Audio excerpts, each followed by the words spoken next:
Good evening and welcome. You're watching Headlines Now. For the top headlines. Karunanidhi sarcastically thanked Jayalalitha for cancelling the protest, terming the alternative pamphlet campaign a success. Kanimozhi defends her nomination in the parliamentary panel, saying that nothing has been proved against her in the 2G scam. Supreme Court refused to collect more evidence on the Mullai Periyar row and will now decide on a final date on its verdict. Former Karnataka Chief Minister Yediyurappa protests against the Kaveri Rao and slams Manmohan Singh for the crisis. Arvind Kejriwal targets Sonia Gandhi's son-in-law Robert Varda for buying real estate at cheap prices. Government denies paying for any expenses incurred by Congress President Sonia Gandhi for her trips abroad or in India. And Sachin Tendulkar states that he is contemplating retirement and will evaluate his career series by series. The news in detail. As DMK launched their pamphlet distribution campaign in Tamil Nadu, Karunanidhi sarcastically thanked Tamil Nadu Chief Minister J. Jayalalitha for denying permission for his party's human chain protests in black attire. Karunanidhi said the alternative plan of distributing pamphlets on the misrule by the AIADMK government turned out to be more successful. The party had initially announced staging a human chain today, but had to drop it after the police denied permission in Chennai and elsewhere.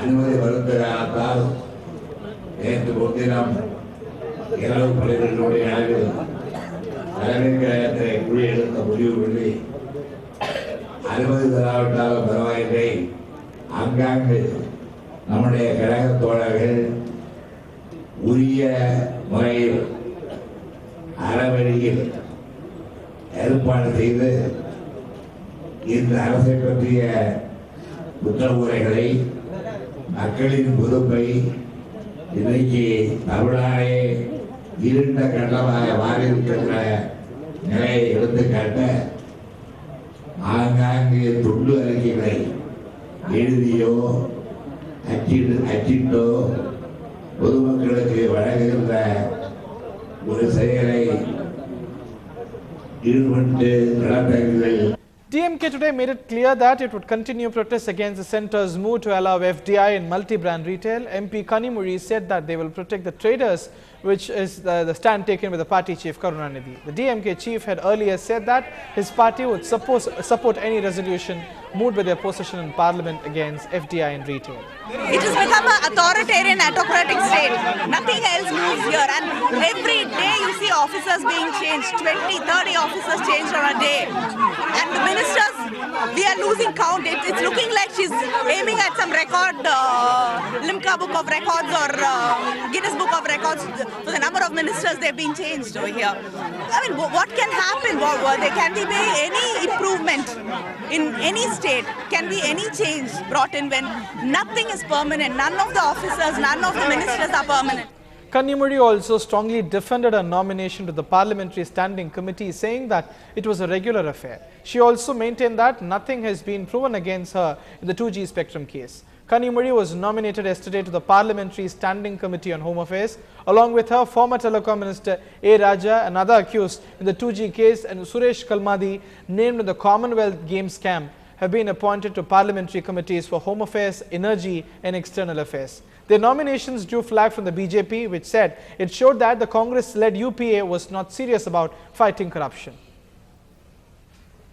Whether the new reforms in pension and insurance sectors approved by the government will translate into reality would depend on the stand of the BJP. The cabinet cleared 49% FDI for both key areas last evening, but the new policies have been cleared in the parliament to translate into a law. The BJP is a key because the left, Mamata Banerjee and some of the government's own allies are against FDI, which includes Mulayam Singh Yadav and the DMK. Well, the UPA could push the reforms through the Lok Sabha. It's a minority in the Rajya Sabha.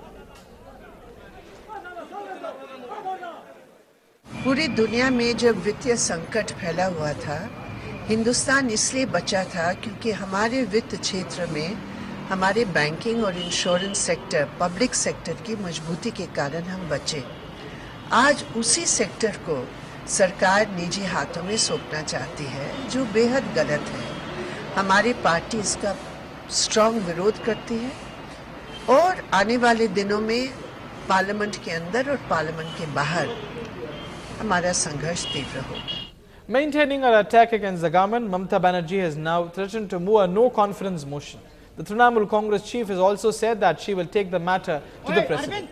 Mamata on her Facebook page called the term government's move on FDI as immoral. In a series of quotable quotes strung together, Ms. Banerjee posted that FDI in insurance is yet another anti-people decision of the central government and they have crossed the Lakshman Rekha.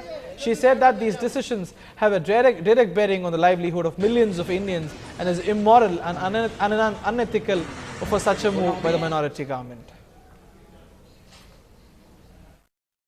Mamata has no moral right to say that now this government should go, because now still we are commanding absolute majority, even except Mamata, are all allies, and even those who are supporting from outside the government, they are extending support, and they have categorically said that we will extend our support to Congress UPA government, and whatever now Congress UPA government is pushing this economic reforms, you are seeing the result are coming. Now our currency rupees is going to be strong day by day. After stiff opposition over FDI from Mamata Banerjee and the DMK, all eyes are now on the BSP Supremo Mayawati, who will clarify the party's stand on FDI in October 9. Mayawati has organized a massive rally in Lucknow on the occasion of Kanshiram's 6th death anniversary. Sources within the Congress have indicated that the BSP has already held back-channel talks with the government. Sources add that the government has realized the early polls do not suit the BSP, and in this scenario, the party is unlikely to withdraw its outside support to the UPA. The Supreme Court today asked the government for clarifications on the notification of FDI in multi-brand retail sector. The court, in hearing a PIL against the policy, has asked the Attorney General or the Solicitor General to place the government's view on the plea. The plea filed with the Supreme Court, Advocate M.L. Sharma, has challenged FDI in retail policy. It argues that existing RBI guidelines do not allow FDI in the sector and that the government has allowed this without changing RBI regulations.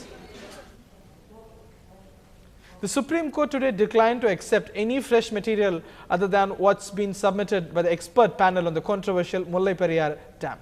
The reason stated by the apex court is that any fresh material means the entire process would be unending. The bench also adjourned the case till November 5th, when it would fix the date for the final hearing on the contentious issue. Former Karnataka Chief Minister B.S. Yediyurappa today launched a scathing attack on the Prime Minister Manmohan Singh for asking Karnataka to release 9,000 cusecs of water to Tamil Nadu. He said the Prime Minister gave the order without assessing the ground reality on water storage levels in the state. Yediyurappa, who began a day-long protest against the Kaveri order, demanded that the Prime Minister withdraw the diktat without further delay. He also stressed that Prime Minister Manmohan Singh should have first sent a central team to study the ground realities before issuing the order. Now I request Prime Minister, take the details from the experts committee, and before evening, please take decision and withdraw your decision. You have given orders. Decision: 9,000 cuseck water should be released when there is no water for our own people and there is no water for drinking water purpose. How can we release the water? So I am requesting Prime Minister to please intervene in the matter. I will demand our central ministers, you take interest and explain the proper situation in Karnataka to the Prime Minister or resign him immediately. After launching a series of agitations against the Kudangulam nuclear power project, anti-nuclear activists have now sought the support of West Bengal Chief Minister Mamata Banerjee, saying she took a bold and courageous stand against the Haripur nuclear plant in her state. In a letter to Mamata Banerjee signed by SP Udaya Kumar, who is leading the state, said to save the people, the country needed the intervention of thoughtful, caring and creative leaders such as Mamata Banerjee, and requested her to visit Irindakare. More news and updates will follow after this break. Stay tuned.